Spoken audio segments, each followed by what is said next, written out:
I'm fine.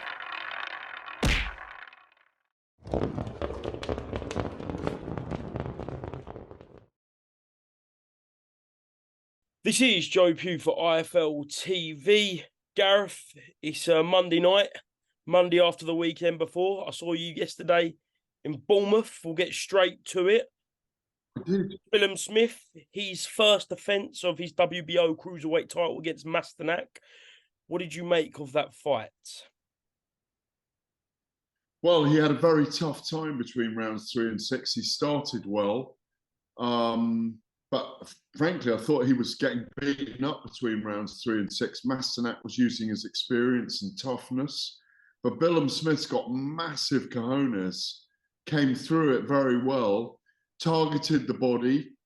Trainers are known as eyes and ears, and Shane McGuigan was definitely his eyes and ears in this fight.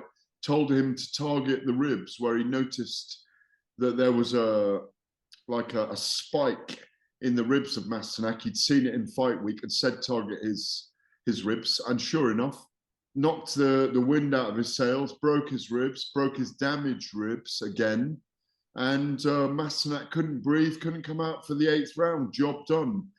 Willem Smith is not the most talented boxer in the world. He's not the best dancer. He hasn't got the fastest feet. But my word, has he got a champion's spirit and heart. And he really showed it. In a great atmosphere, by the way, down on the beach in the Bay of Bournemouth. Certainly, and that atmosphere was something special. It was a great night out in Bournemouth, wasn't it? We had Ben Whittaker, Lauren Price, all these elite amateurs who's coming through now. Surely for Boxer in 2024, they're going to have a great year. I completely agree. They've got lots of prospects. They've got a stacked cruiserweight division.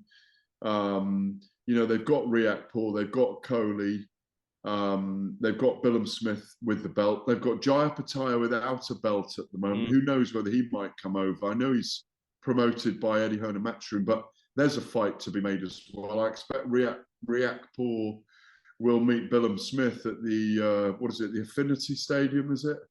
I think it's the Affinity Stadium. Vitality. Or the Vitality Stadium, rather, I think it is. Yeah, the Vitality. That'll be an amazing atmosphere in the spring if they can get that fight on. I fully expect us to be going back down to Birmingham. Well, sorry, Bournemouth. I've been so many places in the last few days. I can't remember where I was. Did you? You thought it was Birmingham? Yeah. Yeah. I think I said that to Lauren Price.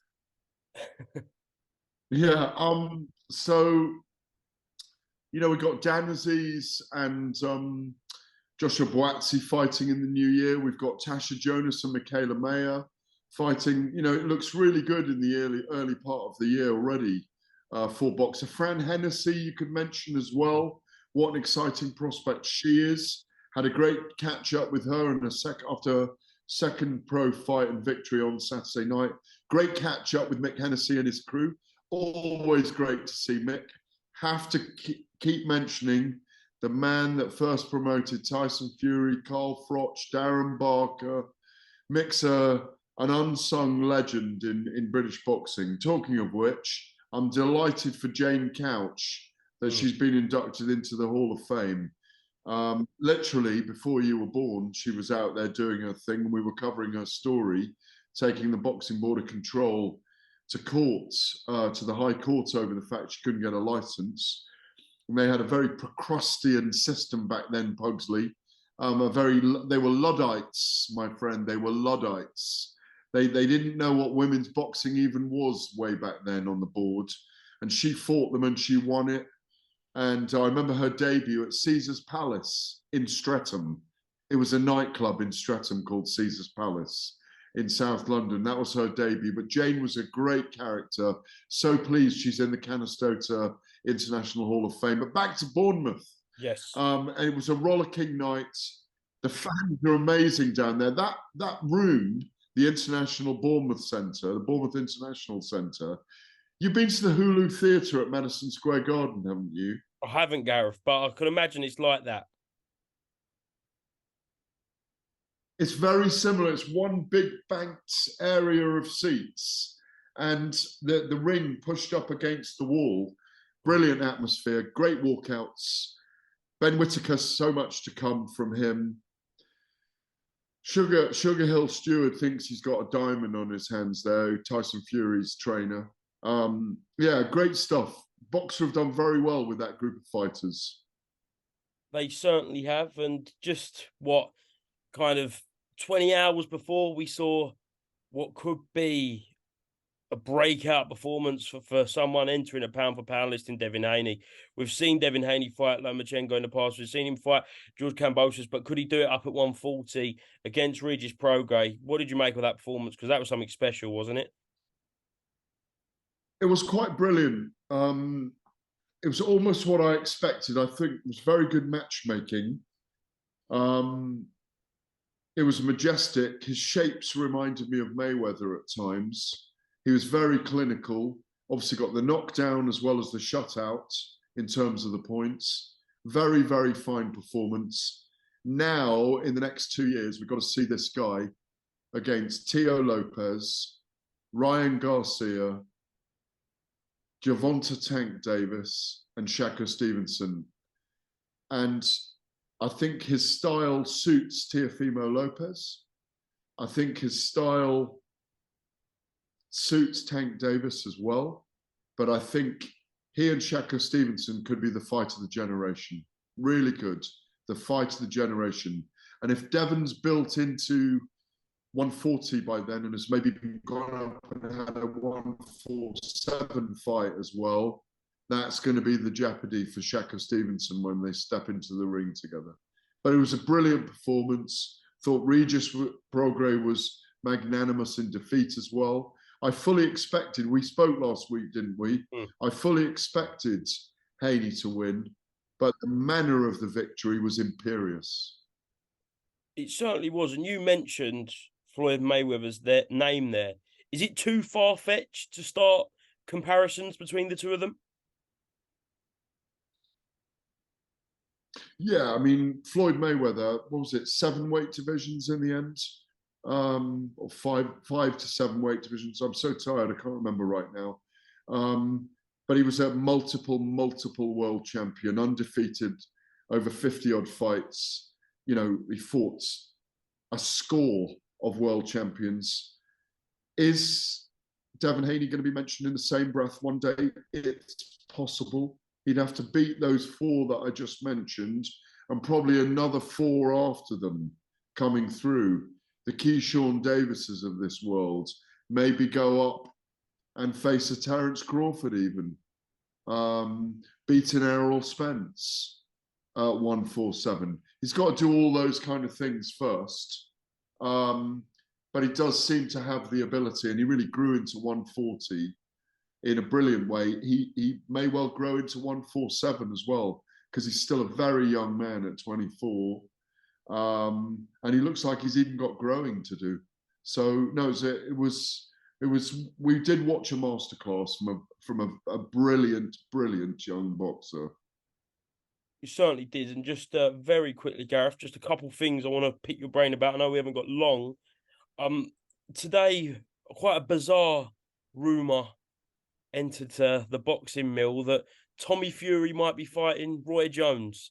30 years age difference. Did you see that? And what did you make of that? I just got a whisper of it, actually. I just need time to what do I think about that? I just don't see the need for it. Yeah. I'd rather see John Fury fight Roy Jones, I think. Do you think we'll ever see John Fury in the ring, Gareth? Whether that be Misfits or something of that ilk? No, I don't think so. I don't think so. I don't think so. I don't think so. Fair I think enough. he's very good at promoting fights, but I can't see John in the ring. I can't see John in the ring. He'd probably fight Jake Paul if Jake Paul allowed him to fight him.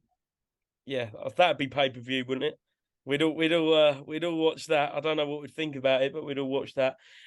Just finally, Gareth. That's bright purple. That is a bright purple pay-per-view. Yeah. Oh, it is. It certainly is. Last week, since I spoke to you, it got revealed that your colleague, Mr. Simon Jordan, had met up with Conor Benn. Was you shocked to hear that? No, not at all. I think Simon Jordan probably wants him on his show, and Conor Benn probably wants to go on his show.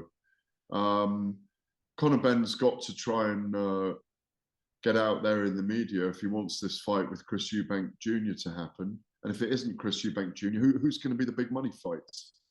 I know Josh Kelly wants to fight him. I was with Josh Kelly today, and he was mentioning that he wants to fight Conor Benn. Kelly's got a fight this weekend, of course, against a Colombian. And I fully expect him to win that fight. I'd watch Josh Kelly against Conor Benn. I think that's a terrific fight at light middleweight, of course. Yeah, I think a lot of people are wondering what it's going to be for Conor Benn if it's not Chris Eubank Jr. Who springs to mind for you? Kell Brook, potentially, Yep. who wants one more fight. We've seen him in the ring a little bit with Dominic Ingle in media clips recently. Eddie Hearn had mentioned his name before. They've had a few bumping shoulders, head-butting each other at ringside, not metaphorically, not physically. So that wouldn't surprise me at all. But I can't think. I just have a feeling at the moment that Chris Eubank Jr. is not going to step into the ring on February the 3rd against Conor Benn. I'm sure we will find out soon enough, Gareth. But as you did say, you're very tired. It's been a long weekend. I think you've done PFL as well, is it, Gareth? I did PFL in Dublin on Friday. Came back Saturday morning and did. I love doing this. Did talk sport in the studio on Saturday night. Stayed up for Haney and Prograde. Drove to the south coast yesterday. It wasn't a late finish, I've got to add. And then drove back today. Did an off-the-cuff DAZN shoot with Josh Kelly before he headed to Sunderland and the Beacon of Light before his fight this weekend, headlining. And now I've just got home to record some of my William Hill stuff and stuff with you. So it's the eyes are slowly closing. Excellent, Gareth. Well, I appreciate taking some of your time out of that packed schedule, and hopefully I'll speak to you very soon. Thanks, Gareth. Go on, Gareth. I can't wait for Jesse Bam Rodriguez and Sonny Edwards at the weekend as well. What a fight that is, by the way. What a fight. To decide the number one in the flyweight division. If Sonny can be as elusive against Bam as he has been against other fighters, this could be an extraordinary victory and propel him into being probably our number one pound for pound boxer in the UK right now. I completely agree. I can't wait to watch that one. Early hours of Sunday morning. I am up in Sunderland this week, Gareth, to watch Josh Kelly. I know you just done a shoot with him, so I'm sure we'll catch up on all of that fights from this weekend. And I'll, speak to you soon. Get some sleep, mate.